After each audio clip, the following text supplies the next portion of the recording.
Students, today we are going to study history from class 8, and the chapter which we are going to study is chapter 2, from trade to territory, the company establishes power. So in this chapter we are going to learn how a British company that came to India as a small trading company to do business went on to acquire territories and established an empire that ruled India for 200 years. But before we start with our chapter, we should know that Indian history is divided broadly in three categories, and these are ancient history, which probably started from 4000 BC and continued till 200 BC. Medieval history, which started from 712 BC and continued till 1707 BC. So medieval history is the time which deals with the Islamic rule. Next is modern history, which started in 1707 BC and continued till 1947 AD. It deals with the coming of Britishers in India. So the chapter which we deals with lies somewhat between medieval and modern history when there was Mughal rule in India. So here is a timeline which shows the rulers of Mughal period. So Babur was the first ruler of the Mughal Empire and Bahadur Shah Zafar was the last Mughal emperor. So it is said that Aurangzeb was the last powerful Mughal ruler. He was the last powerful Mughal ruler. Powerful, not the last Mughal ruler. Bahadur Shah Zafar was the last Mughal ruler. So please keep this in mind.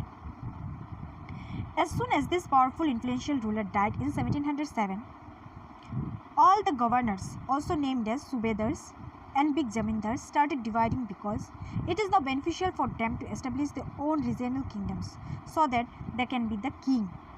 It's like now the empire is dead, so Delhi could no longer function as an effective center. All of them started to establish their own kingdoms and began asserting their own authority. That sort of things were actually happening. So now let us understand how the British came to India and how this small trading company became to be the masters of a vast empire. So it all started in 1600. The English company acquired a charter from the then ruler of England, Queen Elizabeth I. So here charter means a written legislative power of a country. That means Queen Elizabeth I signed a paper where she gave in particular this English company complete individual right to trade in eastern countries. So with this charter, the company went to the eastern side, through ocean road looking for new lands from which it could buy goods at cheap rate and carry them back to Europe to sell at higher prices. So these are some islands where the European started their trading, where the European came and settled. So basically, the European means the English company wanted to be the lone star, because as per the signed charter, no other English company could trade, but that is meant only for England. So the British company at first thought that they didn't have to fear competition from other English trading companies. And my dear students, it is important here to note that this type of trading company is called mercantile trading company. So what is mercantile trading company? It is a business enterprise that makes profit primarily through trade, buying goods cheap and selling them at higher prices. But before the British reached India, there were other European company trades that already arrived in India. So who are there? So let us understand. So here we can see that in 1948, Portuguese came to India and they came at Calicut. 1948, Portuguese were the first European traders who came to India and they settled in Calicut. So the next is Dutch, came to Pulicat in 1595. Then came the British, who arrived at Surat in 1608. After them, the Danish came to Tranquebar in Tamil Nadu in 1616. And at last came the French and settled in Pondicherry in the year 1664. So they all were collectively called as European traders.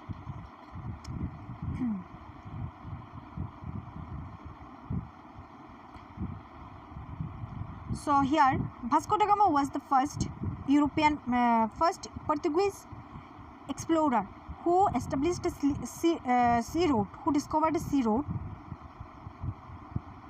which also paved way for the other European traders to enter India, that is Cape of Good Hope.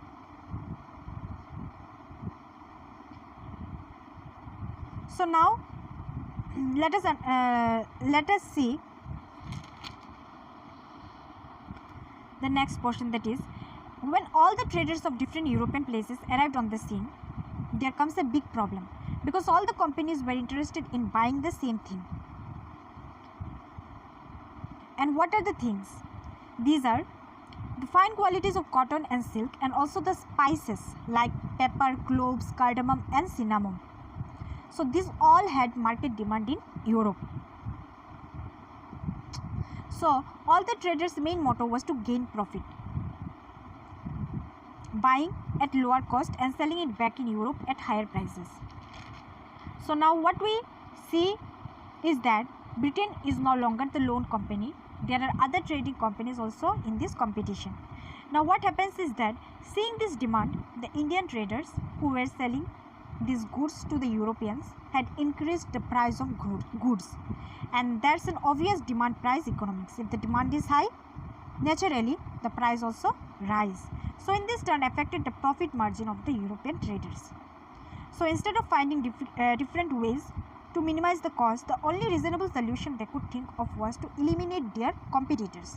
So all the European companies started fighting among themselves, and this led to fierce battle between the trading companies. So in order to safeguard their interest, each and every trading company entered into trade war.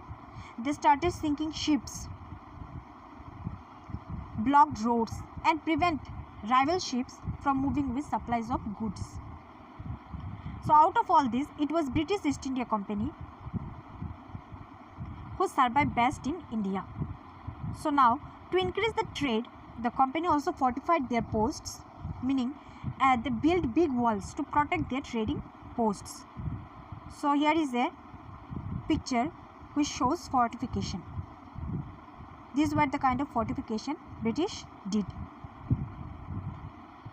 So now, here lies the most comic part. When you fortify your trading post and try to maximize the profits in foreign location, that is in unknown location, who else is going to have problem? Now let me explain it nicely. Suppose there came two guests in your house and they were constantly fighting among themselves and building a wall of separation in your property. So who is going to be the beast of prey in this condition? It is none other than you, right? Similarly, the local rulers were facing problem. So and they got angry, and this led to intense conflict with the local rulers.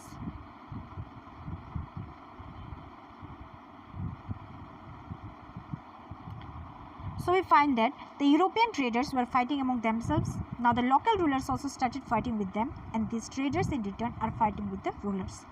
So the English company had then decided to start politics, and moreover they also found it difficult to separate trade from politics, because to expand their trade, to expand their territory, it was necessary to involve in the politics of the local rulers.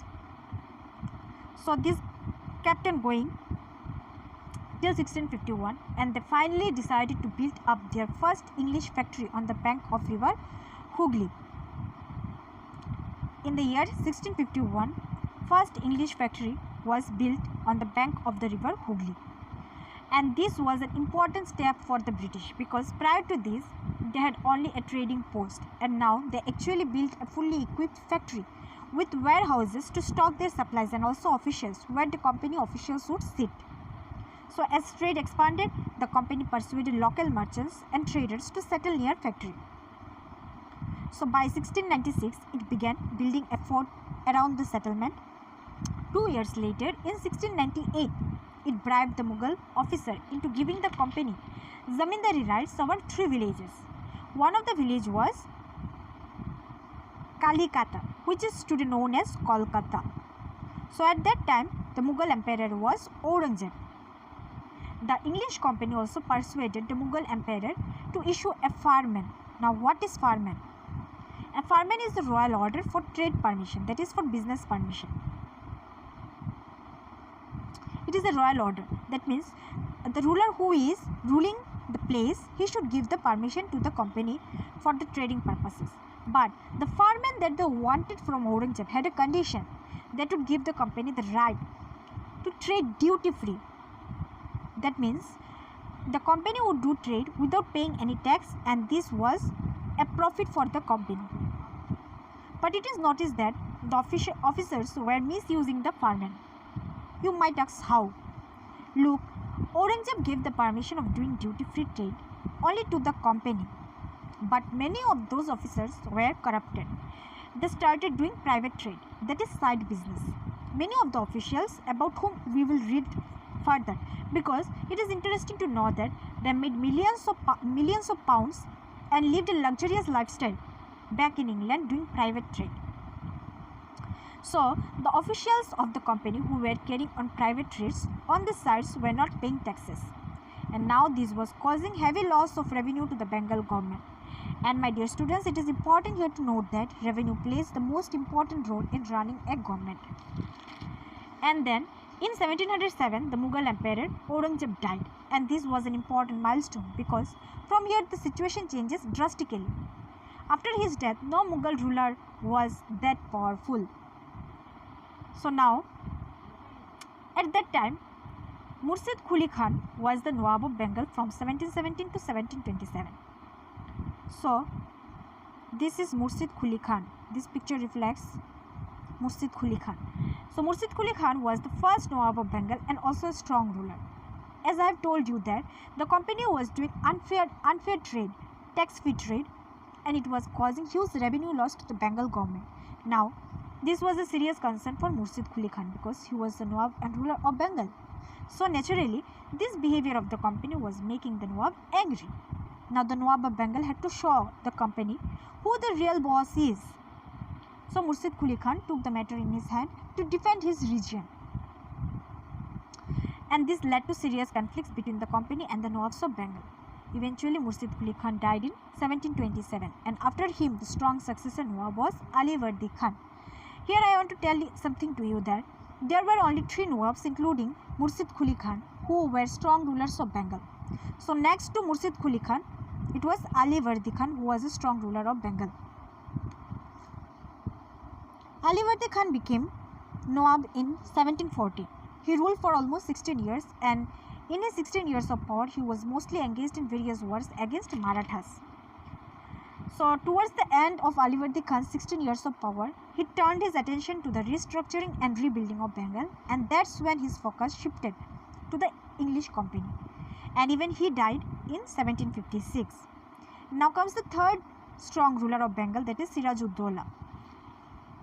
Siraj ud-Dowla. He was the grandson of Ali Vardi Khan. So he became the Nawab in 1756, soon after the death of Ali Vardi Khan, who was his maternal grandfather. Even Siraj ud-Dowla didn't like the behavior of the English company and their way of trade, and he wanted to do something about the situation. So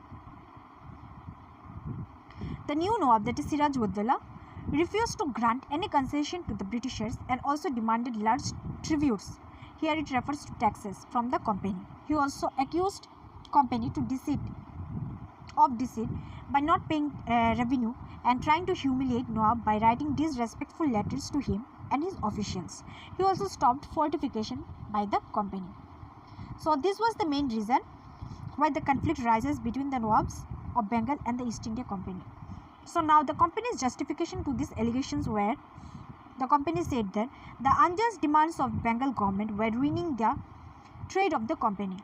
Trade could flourish only if the duties were removed. They also said that to expand the trade, the companies had to enlarge its settlement by the village and building its forts. So this was the company justification.